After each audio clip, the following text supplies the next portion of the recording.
Hello, dear viewers, and we're back again right here. Good morning to Kuwait, and also we have our second guest, and you know it's the summer right now, and people are not just into going out to the sea, but also food. So food has a unique way of bringing cultures together, and few cuisines have captured hearts around the world, quite like Italian cuisine, known for its simplicity, fresh ingredients, and timeless traditions. Now, Italian food continues to inspire chefs and food lovers across generations. And as summer invites us to embrace lighter flavors, seasonal ingredients, and memorable gatherings around the table, it's the perfect time to explore how culinary traditions can connect different cultures and create exciting new experiences. And joining us today is Chef Marco, an Italian chef whose passion for authentic flavors and creative culinary ideas has made him a familiar and welcome guest on our program.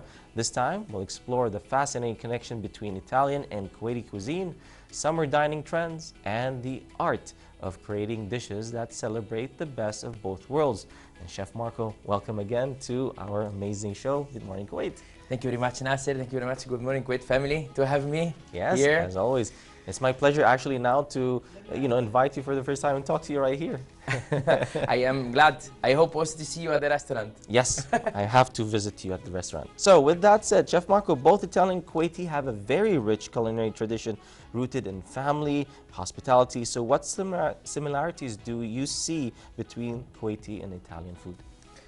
Well, when we talk about food culture, I believe Kuwaiti and Italians, they have this common characteristic of gather everyone around the table. Exactly. I don't really know any other country or nationality that can like really deliver the ultimate pleasure of gathering everyone, like if it's a celebration. Mm-hmm.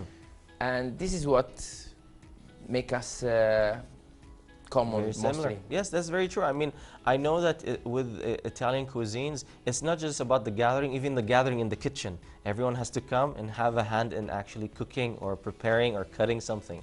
Do you know that all the houses, there is like the never said code. Yeah. We all have the tissue in the same place, the spray, the cleaner, because mostly when we invite friends over, we go to the kitchen and we cook all together, and then we eat all together, and then we clean all together. Yes. So it's really, so you know that every house that has the plates more or less in the same place, has the cutlery is more or less in the same place. And this is because you are together doing all the steps, and all the steps are beautiful in his own way. Exactly, yeah. There's something that is before eating, while eating, and after eating, which is cleaning the What dishes. about eating in the kitchen? Oh, like before you serve the lunch at the table, but when you're preparing, you know, so oh, you open the olives can and oh, let's taste this, let's taste that. We are doing a cheese platter, but the first slice of cheese, you have to taste it. This is the eating in the kitchen. For me, is the ultimate pleasure. Of course it is. So, if you were challenged to create a dish that truly represents both Italy and Kuwait on one plate, what ingredients would you choose and why? Okay, so see, in Italy, we are very famous for having a very long meals. So we really separate appetizers, first course, second course, and dessert. Yeah. While in Kuwait, you have normally appetizers and then main course. Yes. So your main course together has carbs and protein. Mm-hmm. While for us, we can eat spaghetti with just butter and lemon, and then after we finish that plate, we have a steak. Mm-hmm. For you, you combine the carbs and the protein together. So in Italy, this happens very rarely, in one dish especially, which is also buco, alla milanese, which is this classic plate of rice, saffron, with on top a slow-cooked braised milk-fed veal beef chunks or whatever you can, with the bone marrow in it. Wow.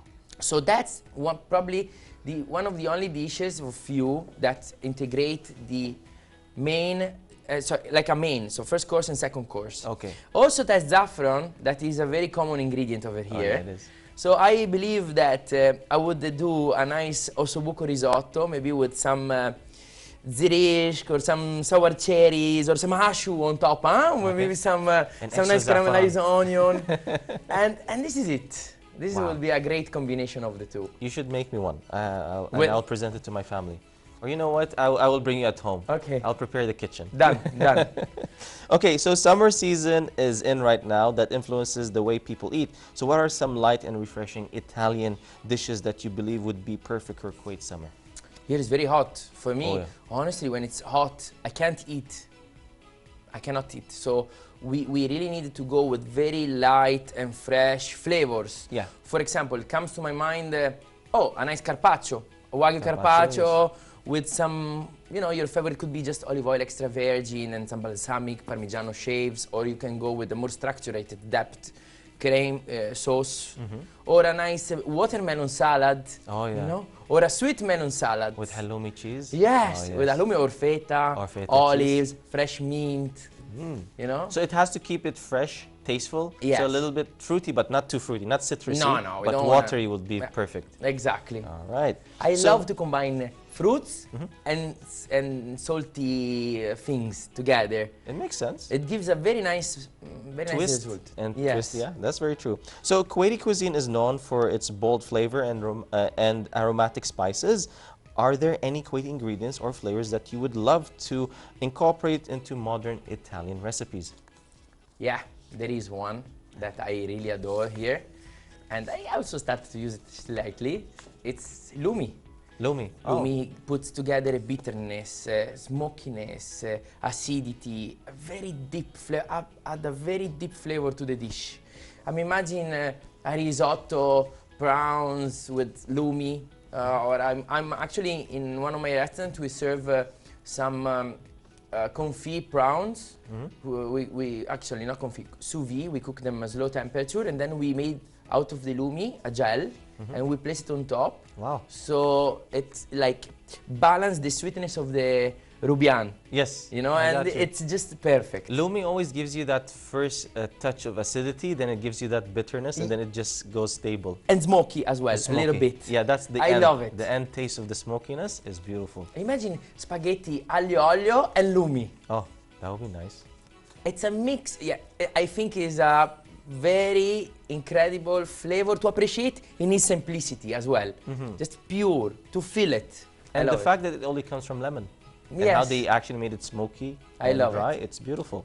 So Italian cuisine is often celebrated for its simplicity in an age of social media, food trends, and exaggerative presentations. Do you think simplicity is becoming more, valuable or more difficult to achieve? Not difficult to achieve, because nowadays the market is there. It's so easy to source ingredient, and Yeah. so easy to source very good ingredient as well. But the problem is most restaurants right now, they just keep on putting sauce and sauce. They would cover all the taste with their special sauces. Well, there are restaurants that do that, and there are restaurants that goes like create a modern dish using simple ingredient or traditional ingredient by evolving the presentation aspect in terms of plating.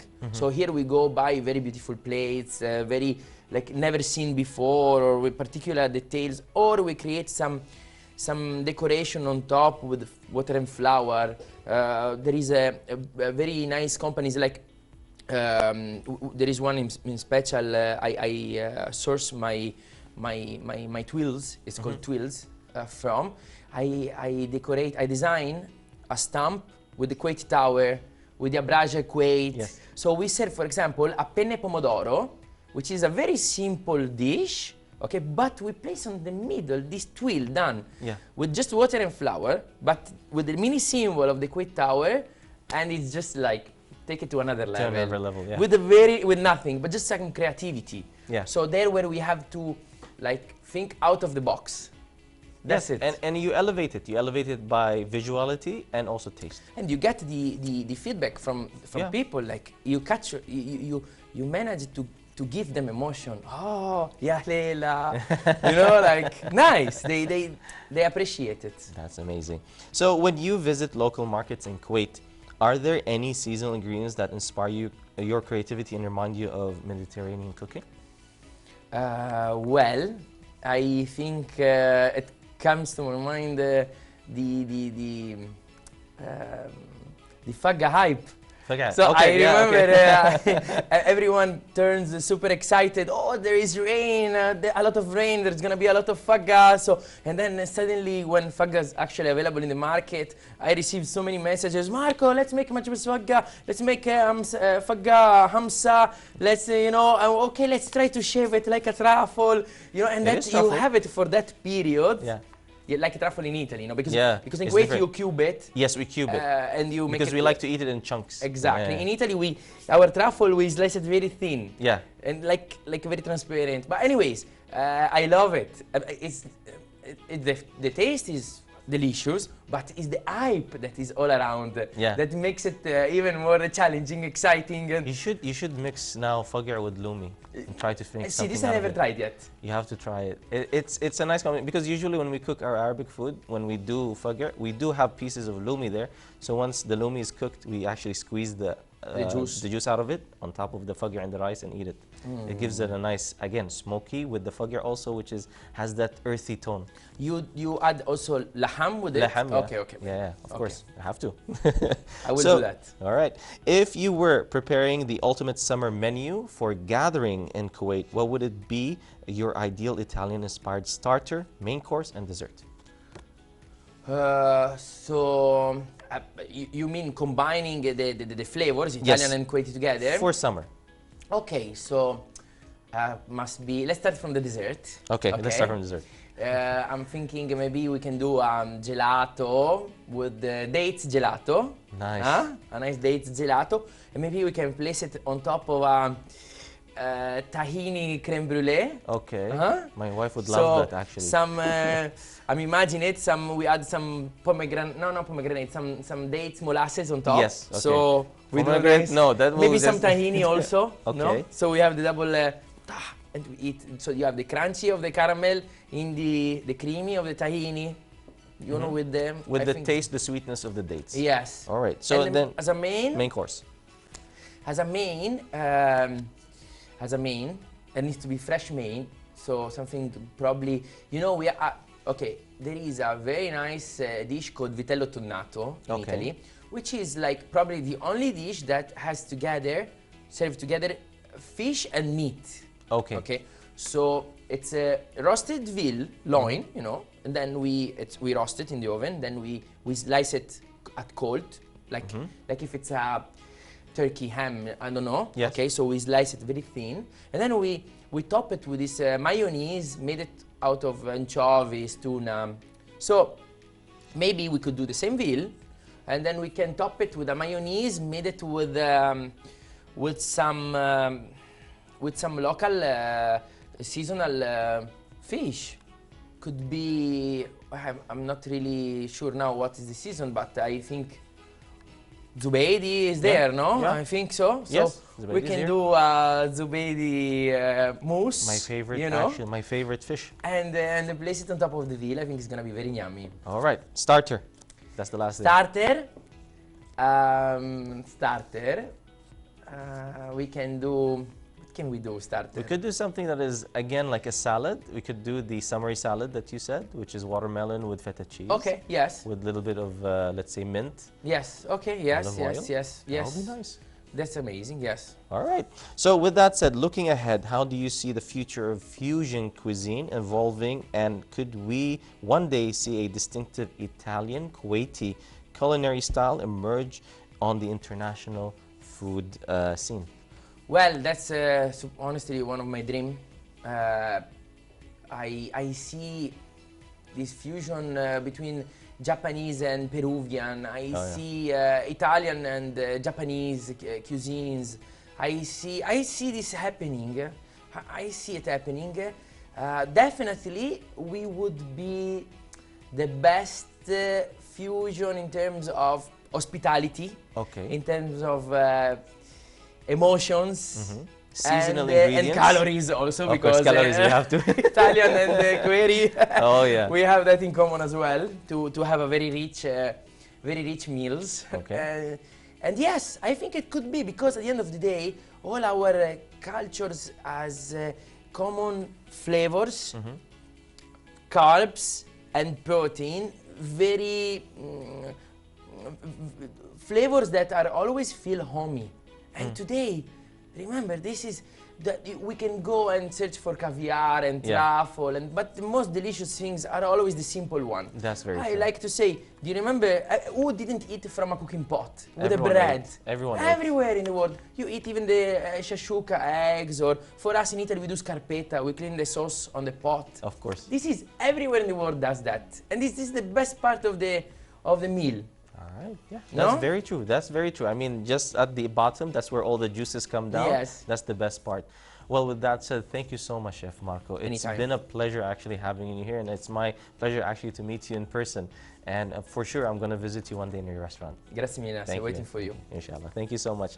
Now, all thanks and appreciation to our guest, Chef Marco, an Italian chef. Now, with that said, hidden beneath the surface of the world's rivers and seas lies the beginning of one of the most coveted delicacies on earth.